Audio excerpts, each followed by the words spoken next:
Powered by the Montana Television Network. This is the 5:30 News on Q2, Montana's news leader. Good evening and thanks for joining us tonight. I'm Jay Cohn. And I'm Jeanelle Slade. Voters in Lockwood to decide tonight if the community finally builds a high school of its own. After taxpayers agreed in November to bring the issue to a vote, the $49.9 million question is now on the table and will determine where the community goes next. A big decision for Lockwood residents to change the way education looks, feels, and works across the community. Q2's Dustin Kleeman joining us with more tonight. More details on the plans and the optimism from school officials. Dustin. Good evening, Jay and Jeanelle. Lockwood officials tell me they are cautiously optimistic tonight that the community will say yes to the plan.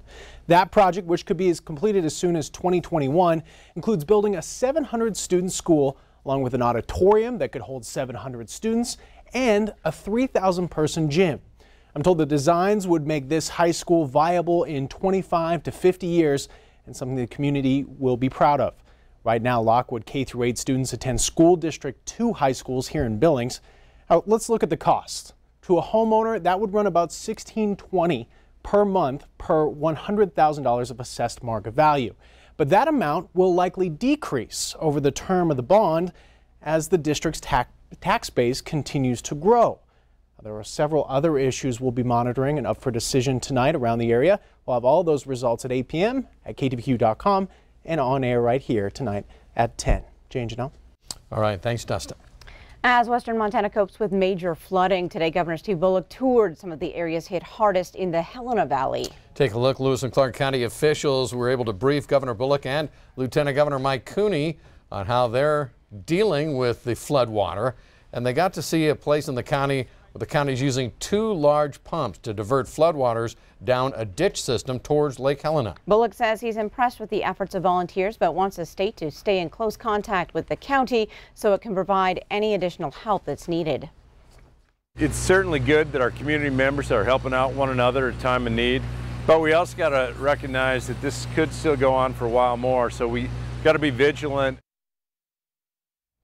And the flooding across Missoula County turned into more mandatory evacuations this afternoon. Nearly 1,000 homes in Missoula County are located in the flood watch areas.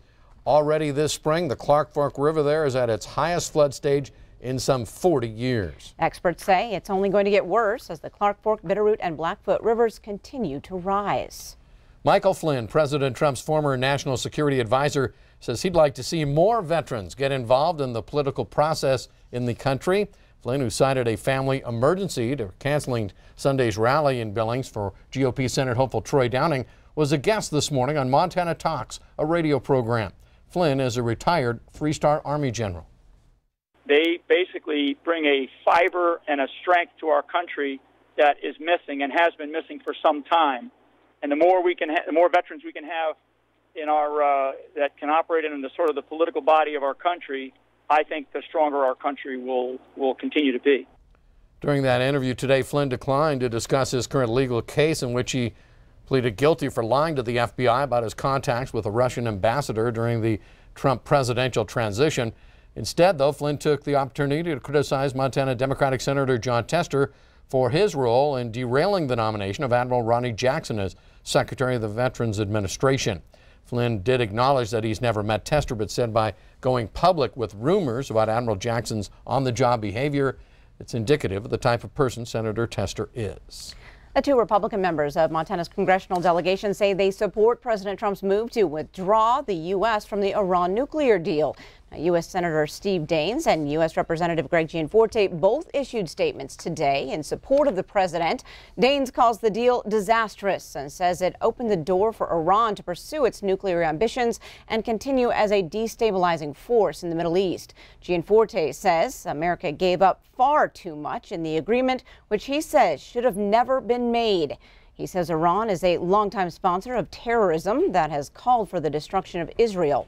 Democratic U.S. Senator Jon Tester has not yet made a statement today on the Iran announcement. Now, President Trump said the U.S. will pull out of the deal meant to halt Iran's development and nuclear weapons, and that he will reimpose harsh sanctions. Here in the Magic City, a 20-year-old Billings man recovering from injuries he sustained today when his SUV became wedged under the trailer of a semi-truck. This was the scene around 8 this morning near the intersection of Regal Street and Monad Road. Billings Police Sergeant Shane Winden says the crash happened when the man went around a pickup truck that was stopped at the intersection and proceeded to collide with the semi-trailer. It's not clear, according to Winden, why the driver went around the pickup into the path of the semi. In spite of the extreme damage to that SUV, the driver suffered non-life-threatening injuries. Billings Fire Department was able to get him out of the vehicle by using the SUV's hatchback. Sergeant Winden says police, though, are investigating that alcohol may have been a factor in the crash. Well, next week, the country will celebrate National Police Week. Here in Montana, law enforcement from across the state got a head start today. As MTN's Dennis Carlson reports now, officers gathered in Three Forks to honor brothers and sisters lost in the line of duty.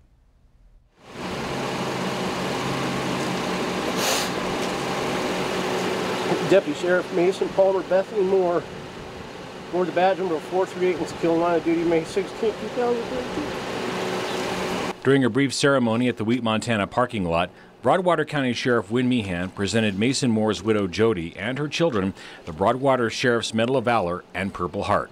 The sheriff was unable to hold back his emotions. So today is Mason's birthday.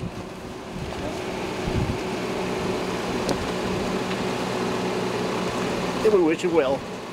As honor guards stood vigil both at the site where Deputy Moore was killed almost a year ago and at the MHP Trooper David DeLate Memorial, more than 50 police, sheriffs, and fire vehicles passed by. Nobody wants to lose a brother or a sister in line of duty, and this is our way of paying tribute to them. I will never forget, the loss of my son out working law enforcement, but I feel for the Moore family as well, and the officers that had to deal with this situation. Today's ceremony was about remembrance, respect, and appreciation. This is a career that is getting harder and harder to find people willing to do it, and chances of getting home in one piece at the end of a career is getting less and less likely. But supporting all of these officers that go out and risk everything every day to keep us safe. In Three Forks, Dennis Carlson, MTN News. Dennis tells us that procession continued through Three Forks and finished up in Bozeman for another ceremony at the Valley Commons. Deputy Moore and other law officers involved in the pursuit and apprehension of Moore's alleged killers last year will be honored next week in Washington, D.C. as part of National Police Week. Still to come on tonight's 5:30 News, hearings on Capitol Hill ramp up as Congress points fingers at pharmaceutical companies for their role in the opioid crisis. And later in sports, tonight's Athlete of the Year finalist tells us she's a little OCD. Scott finds out why. And coming up in weather, another night of strong storms moving through the Custer area. We're looking for more thunderstorms moving into south central Montana. We'll tell you when and where in a few more minutes. You're watching MTN News with Jay Cohn and Jeanelle Slade. Storm Tracker weather with Bob McGuire. And sports with Scott Green. This is the 5:30 News on Q2, Montana's news leader.